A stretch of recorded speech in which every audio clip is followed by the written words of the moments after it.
Hi, I'm Vahid Razavi with Ethics and Technology. We're here at All Tech is Human conference with our congressman from Stockton, Mr. Jerry McNerney. Thank you so much for being here today. It's great to have you. I saw you on the panel earlier talking about privacy and AI.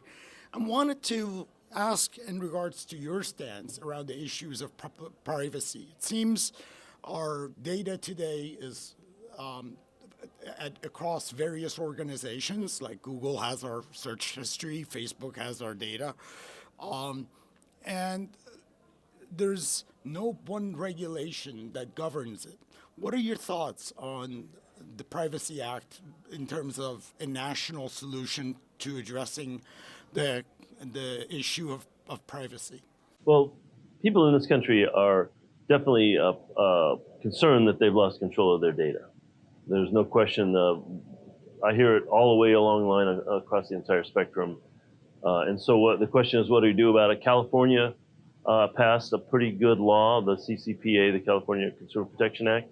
And I think that's a good start. And that law, I think, will be improved over time, which is important. Now, at the federal level, we have a responsibility as well, because we want to make sure that all people in this country have some amount of protection. And we want to make sure that there's some guidelines to keep these companies from going off the rails like we've seen in the Cambridge Analytica type scandals and the altered Pelosi video. We need to make sure that there's rules that these companies understand and that can follow. The question is, where does the federal law fit in with the California law? And I think that's going to be something that we need to work out among ourselves. But I can't come home and tell Californians that I've voted for something to make their data less safe. So I'd like to see California have some exemptions to whatever federal law has, especially if the federal law is weaker than the California law. Awesome. That's great to hear. Is that too long an answer? Nope, no, it's not. It's a perfect answer. One of the things that we're concerned with in the past were the level of government access to private data and what's going to be used. And a lot of that data is actually residing at third-party organizations. They're contractors that work on behalf of government agencies that have access. So our concern is, how do you secure that data? Are there any concerns that you have specifically around how data is being shared within government agencies or across federal contractors or? Well, I mean, data has a risk. And first of all, we need to make sure the data is secure. Data needs to be, if it's stored, it needs to be encrypted and it needs to be stored in a safe place. And I think that's very important. We need to know who has access to the data. And there needs to be some rules about how data is shared. For example, the HIPAA laws, that protects people's health information. And so we need something akin to that with regard to all of our data, because the data that may have access to your savings account or your checking account, data that has access to your past in terms of arrests or loan defaults. I mean, all this data needs to be secured and saved. And I share your concern. We don't want third-party organizations or entities out there with data and in a way that they feel like they can share that data for profit. And I think that's where we come into problems. Awesome. I know my colleague Brett had a couple of questions as well. Brett? Thank you, sir.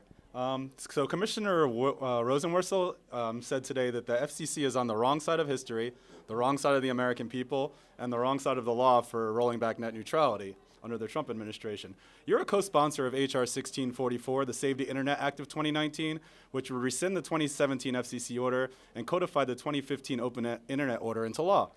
The bill is passed in the House, but the Senate Republicans and, of course, the Trump administration have said that they will kill it. Net neutrality is overwhelmingly popular amongst the American people. Besides voting Republicans out of office, which isn't going to happen everywhere, how can we, the people, help win back net neutrality protections?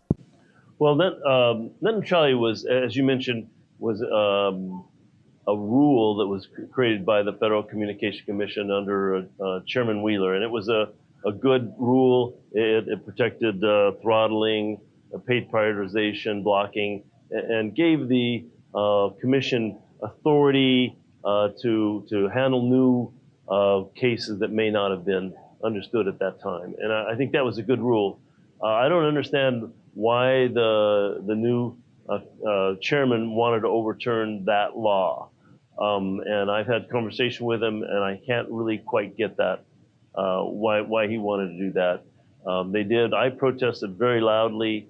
I had a town hall with Commissioner Clyburn at the time, and we've heard from thousands, maybe I think 8,000 of my constituents in favor of net neutrality rules. So the public is squarely behind having net neutrality. I mean, if we continue on this current path without net neutrality protection, what's going to happen? I mean, companies might block things that are against their interest, but are in the public interest. They might favor companies that they want to do well for one reason or another, and block or slow down data from companies that they don't like. So there's a lot of stake here. And you asked what we can do about it. Well, we need to keep the pressure on, keep the public pressure on. We need constituents back home to let their member of Congress or senators or both know that this is important to them. And if people are outspoken on this issue, I think it'll continue to make a difference. I think we have a chance to pass that in the next Congress. I hope so too. It's a big issue. Yesterday, thousands of people and millions of people went out on the street, and tech workers alongside students protested and have wanted to have their voice heard in regards to climate action. What kind of a message does that send to politicians in Washington, D.C., when you see millions of people in the streets fighting for what you have fought for environmental protection for all these years?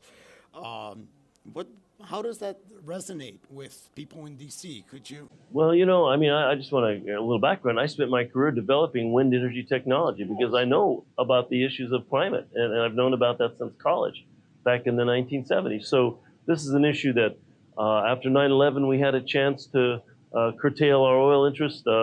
President George W. Bush did the opposite. He put programs that will make sure that we increase our energy, our fossil fuel usage.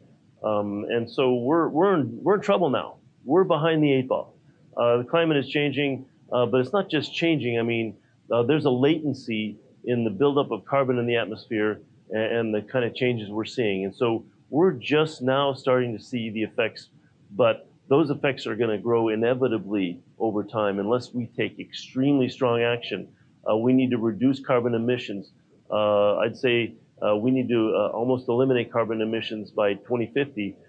We need to take carbon out of the atmosphere, mechanically remove carbon out of the atmosphere, and we need to think about how we can protect the climate in the long run. Do we need the lever has been pulled toward carbon emissions every decade and every year. We need to figure out how to pull that lever back. Yeah. Does that mean intervening in the climate itself? I mean, so we need to look at all possible tools, and there's a real urgency to do that.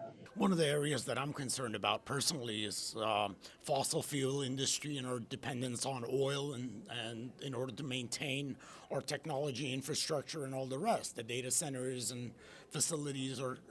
I can tell you one thing: we should not be sending troops to Saudi Arabia. That's absolute. I mean, that is the worst possible thing we could possibly do. But I mean, we're going to depend on fossil fuels for the next decade or two. But we need to make a transition. I mean, if you look at the transportation sector, there's a pathway now. There's electric vehicles. They're very efficient in the electrical production. We have renewable energy. We have efficiency. I mean, we have to go to nuclear power. I mean, these are things we're going to have to do. Agriculture. We have agricultural practices are well known now that can suck carbon out of the air and sequester it in soil and make the soil more productive and better for water storage. So there's a number of things that we can and must do if we want to survive these enormous changes that are impending. One last question from me, and that involves around AI. In Saudi Arabia and elsewhere, we saw drone strikes.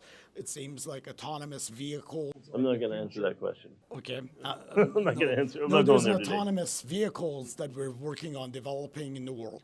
Right. Do you think that autonomous vehicles should be treated like landmines in terms of, or autonomous robots that have the ability to kill? Do you think they would be treated like landmines and should be banned, or is it something that? I'm not going to go there with you on this. No worries. No worries. Well, thank you so much. I really appreciate your time.